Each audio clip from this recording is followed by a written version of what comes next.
What we're going to be talking about today is insights, how to make sure that your message gets through to your clients in the best possible way so you can have the maximum impact, the most influence.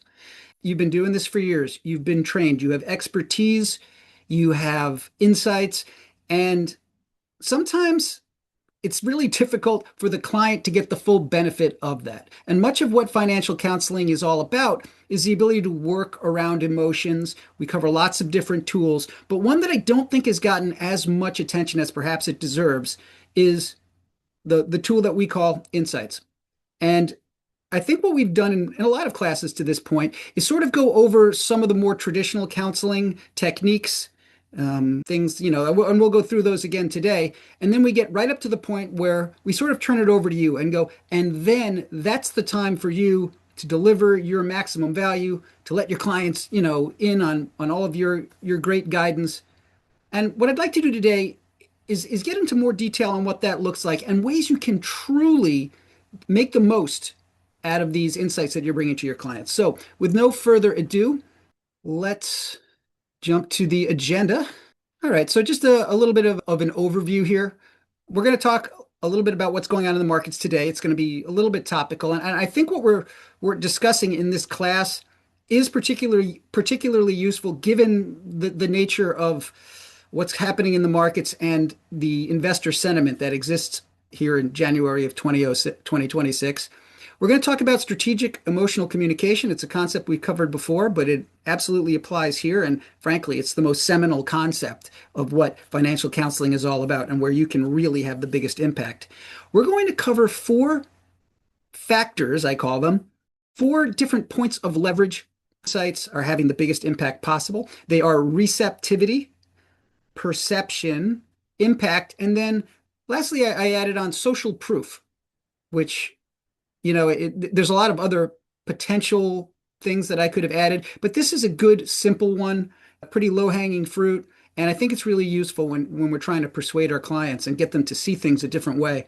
And then we'll wrap it up with a little bit of a summary.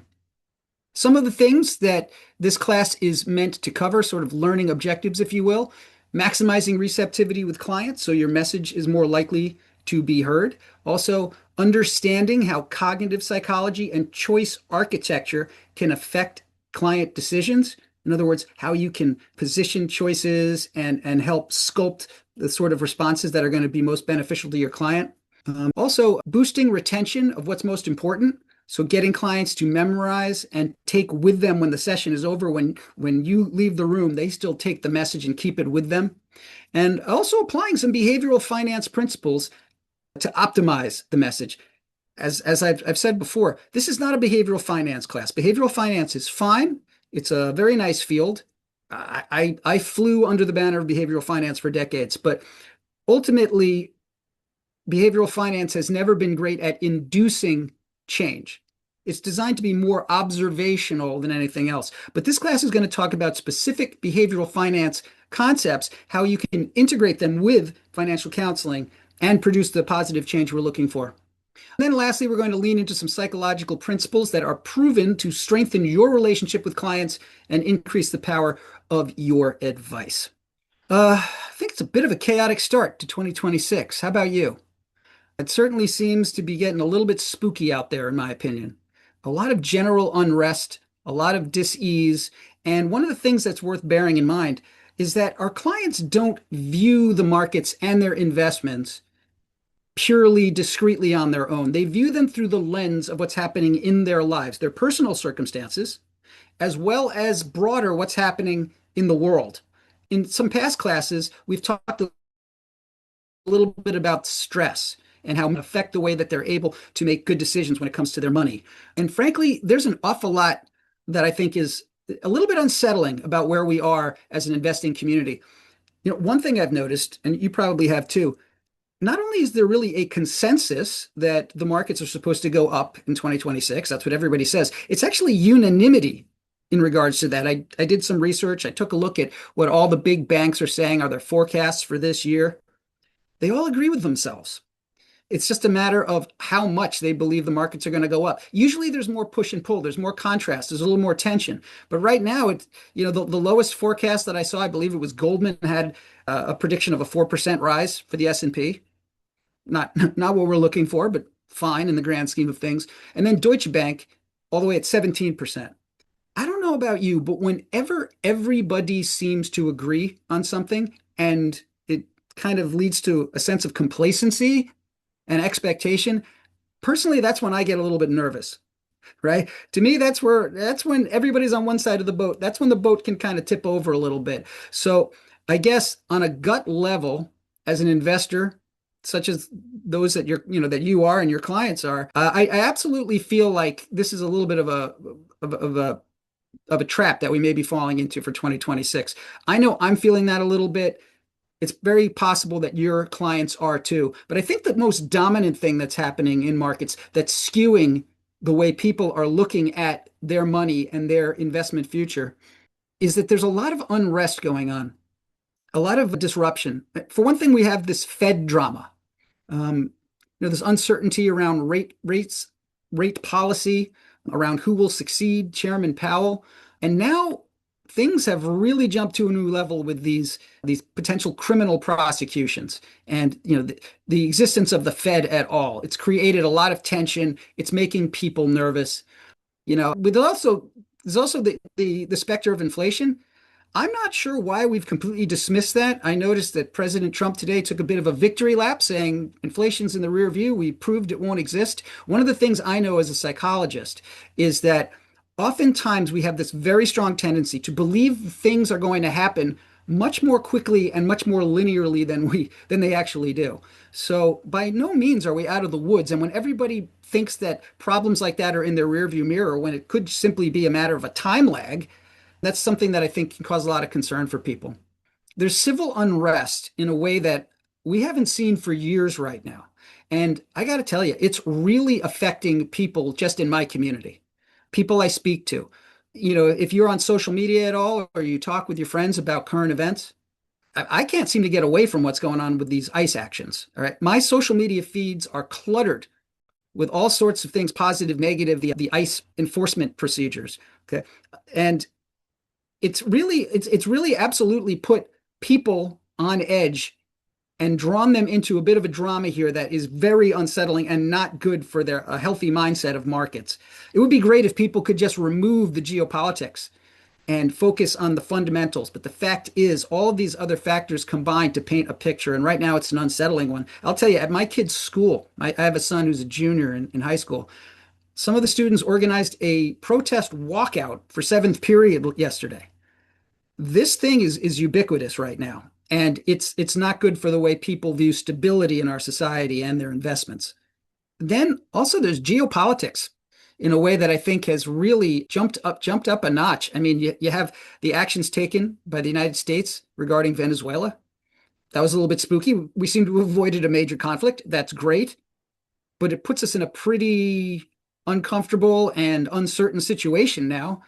There's the uprisings in Iran, a huge story. I mean, if those demonstrations prove to provoke some change, that's going to be probably the biggest story of 2026. And of course, it's whatever it does to the oil prices, creates an unsettling, chaotic environment. And now, I never thought I'd be saying this, but Greenland is hugely important, apparently. I caught a little bit of the meetings where Trump spoke to Europe. The actions and the posturing over Greenland, of course, really frightened the market yesterday. It seems that the market's been a little bit more settled today and come back. Maybe it's going to reach an equilibrium. But right now, all of these places around the globe are having a very big impact on how people are viewing what's happening with their investments. And here's the thing. I mentioned all of these different short-term stressors and short-term chaotic events really do frighten investors. But what actually happens in reality, right? I just want to go through these three examples. Fed concerns. Okay, legitimate concern, perhaps. Remember the Treasury tantrum? That's what it was called. It was October 19th of 2023. That's when interest rates went to, the 10-year actually hit 5%, and people started freaking out. All right, scary stuff. And yet, the S&P closed up nearly 14% that year. right? So scary time, frightening people, and the market was more than fine. Civil unrest. The George Floyd protests, I think, is probably the closest thing that we've seen to what's happening now in terms of clashes on street and anger at law enforcement. That was May through June of 2020. What happened during that period of time, though? The S&P rallied strongly, this per StatMuse, climbing roughly 10% over that period of time. Now, granted, that happened to be coming off some of the deepest lows from the COVID drop. But nonetheless, one of the most scary, unsettling situations, and yet the markets performed just great. There was the Iran nuclear facility strike. That's the most recent example. That was last year. That was last summer, June 22. I don't know about you. Anytime I hear the words nuclear and strike in the news, that gets my attention. That gets my heart rate up a little bit. And yet, what happened? The S&P was up 1% later that day, and over the course of the next month, it was up 5%. So there's a lesson here, and it's one that I think is important to get through to our clients because a lot of clients see these chaotic, scary events, and it makes them want to do something rash, deviate from a plan, and do something that feels safe when it comes to their investments. And yet, there doesn't seem to be any correlation, certainly short term, certainly not long term, about whether or not that's going to help them. And so we may have our work cut out for us with, if not all of our clients, some of our clients when it comes to these scary things. I want to touch on for a moment the emotional factors of how and why investors react this way. One is the frequency of messages, right? When we hear the same message more than once, over and over again, it creates what we call processing fluency, right? The ideas are easier to comprehend and we subconsciously tag them as more familiar and thus more believable. And the frequency with which we are getting inundated with these negative, chaotic messages is as high as I can remember. An interesting fact about this, worth keeping in mind, when it comes to the effect of frequently hearing a message, the first time you hear the message, you may believe or internalize it somewhat. It's the second time that the effect is most amplified. The second time you hear something, you are much more likely to believe, internalize it, and take it in part of your worldview. Actually, every time after that, the third, fourth, fifth time that you receive that message, there's diminishing returns on its effect. But you hear something twice, and it absolutely accelerates the importance in your brain and the memory of it. There's the emotionality aspect, right? How much does it provoke emotions? How much does it hit us on a gut level? The more emotionally provocative the stimuli, the stronger the neural encoding. And it literally leaves an impression in your brain because it's activating different parts of your brain. And this makes sense from an evolutionary psychology perspective, right? I mean, if you didn't have this function, you would not live long enough to pass on your genes because you wouldn't be very good at recognizing things that should terrify you. And that's just pure survival instinct. So a lot of what's happening now, whether it's the civil unrest, the prospects of wars, emotionality, very high. I'll spare you a full-blown neuropsychology or neurobiology lesson on this because, frankly, I think it's an overrated concept when it comes to being a financial planner or a financial advisor. Wonderful to understand how the brain works, but not a lot you can do with it without some probes. And let's face it, compliance would have a field day with that if you tried to pull one of those on your clients. So we're not going to really go there. But it is worth noting that there is a part of your brain, it's called the amygdala. And the amygdala is sort of like the fear center, this primal part of your brain that reacts and gets excited or scared. Do you know that the amygdala, when you're exposed to scary or provocative stimuli, the amygdala lights up in 40 to 140 milliseconds? And I'll translate that for you. Basically, less than 1/10 of a second. And this part of your brain lights up, and it has an incredible impact on not only how you feel and what your behavior is, but what you remember, because that's, again, part of the survival instinct we have. So people's brains are really going through it right now, and it's because the content they're getting hitting with is very emotionally provocative. Another part of this is the vividness of it. It's difficult to overstate how powerful the effect of video is. You can talk about all sorts of things in war or in police encounters or you name it. It will never have the same effect as if you actually see the video. And today we're seeing more and more videos. People are being exposed to more and more vivid content, and it's absolutely putting an implant in people's brain. And I'm going to talk about why that's so important. Then there's the recency effect. What's the last thing you heard? And a big part of memory and a big part of how we, basically use as a default model for what's happening in the world is the last thing we heard. It's just the nature of human beings. It makes you more likely to remember events. It makes you more likely to inflate their importance because they're neurologically speaking handy. They're easily accessible. They're in working memory and they become sort of a default mental reference. So if you combined frequency, emotionality, and recency, and negative messages like we've had lately, it can culminate in a behavioral finance term, which you may be aware of. It's called the availability bias. And the problem with the availability bias is that all of these things create a distortion in how our clients see risk. And it leads them to believe that these negative impacts will be more likely and more powerful. You've probably heard examples of the availability effect of bias before. It tends to be things like shark attacks or plane crashes. When those are in the news, when people get hit with that, it changes the way they view those phenomena and they overrate the likelihood of that sort of thing happening and sometimes even the danger of the stimuli itself. And it's absolutely, to my way of thinking, something that our clients are dealing with here early in 2026, which is why it's super important that we're able to get our message through.